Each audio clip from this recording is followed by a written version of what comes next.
Hello, architects! For this week, we are going to be drawing our house, the place we have been staying at during the school closure. So to start with drawing my house, I looked up a picture of my house, but because it was rainy when I was drawing it, but I suggest you go sit out in front of your house and look at what you're drawing. That's called a still life, when you're looking at something and drawing it the way you see it. When you're drawing your house, start by looking at the shapes you see. You can see I'm starting with a pencil and I'm drawing lots of rectangular shapes. That's a lot of times what we have. And also, I said house a lot of times because that's what I live in, but people live in lots of different things. You could be living in an apartment, a trailer, whatever you are living in, you are going to draw where you're living. So again, I'm starting to draw all of the different shapes and lines that I see while looking at a picture of my house. After I start drawing the basic shapes and lines, I'm going to start focusing on the details. Houses have lots and lots of details on them, and you can see I'm drawing a lot of details around my windows to start with. I live in a brick house, so I am going to start adding details on my brick as well, except I'm not going to draw all the tiny little bricks. I'm just going to draw a few bricks. And artists do this sometimes. This is called an implied line, so people know it's a brick house, but I don't have to draw every single detail of the brick to show that it's a brick house.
To draw my bricks, and again, I'm not drawing all of them, I'm just drawing a few in some places so that the viewer can finish the drawing with their eyes and know that it's a brick house, so doing that implied line.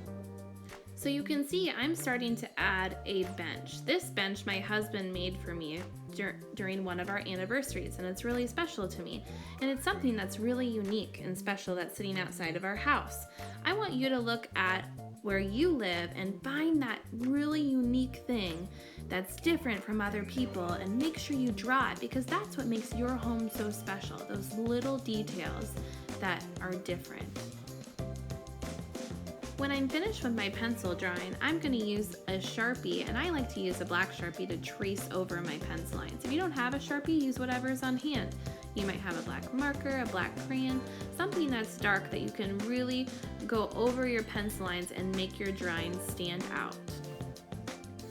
A tip for you, try not to use a marker that is a washable marker. So it usually says on it if it's washable or not. If it's washable, the step at the end, it might make it a little tricky. So try to use a permanent marker or a black crayon.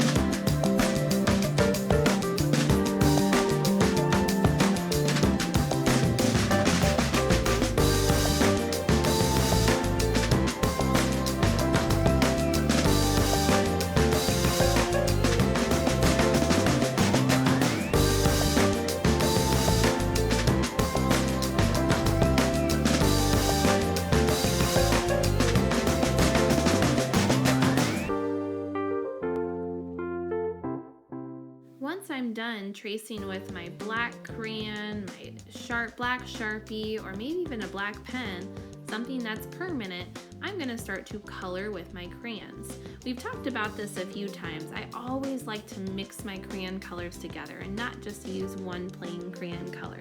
But to start with, I'm just using one crayon color and lightly going over it so that I can mix other crayon colors into it. I have a red house with lots of white shutters, but even though I'm using white shutters, I'm using a pink crayon to kind of go over that to add some pink into my white shutters. I'm also adding some different brick colors and coloring a little bit darker with a different red crayon, showing more of those bricks.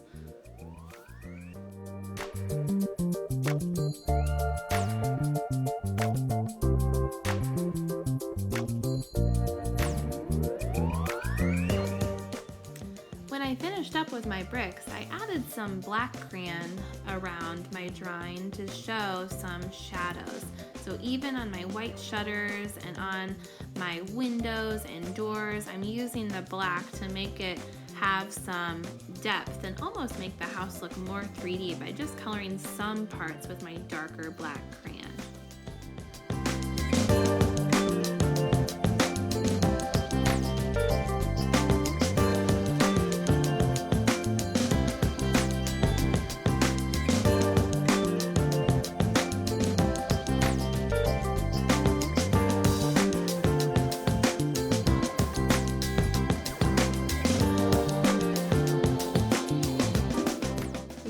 Shutters are white, but I'm still adding some light blue to them.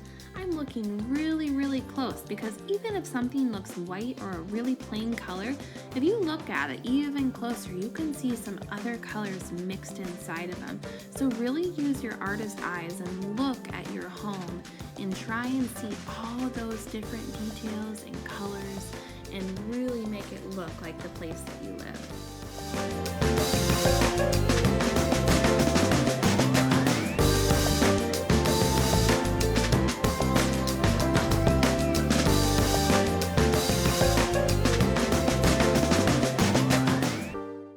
Once I'm done coloring, I'm going to use a different technique in the background. There's this really cool artist named Vincent van Gogh, and we've talked about his artwork before. Sometimes I'll say, Vincent, and you say, lend me your ear when I need to tell you something really important. Remember that? Well, good. So Vincent van Gogh has a really famous art painting called The Starry Night. He's one of the most famous artists, and he has this really cool technique where he uses these dashed lines to make it feel like the picture is moving. So we're going to do some Vincent van Gogh with washable markers. Make sure you heard that. Washable markers in the background to do this really cool marker painting technique. So go ahead and try it. So try and make these dashed lines like I'm doing with different colors. Make them really swirly and wavy. And then we're going to do something really exciting once we're done with our dashed lines.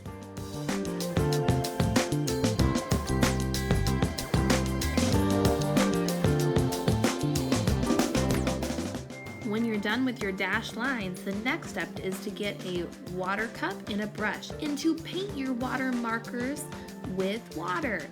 So make sure you paint everything, even your house, and the colors will start to blend together. Have fun, artists. I can't wait to see where you've been living.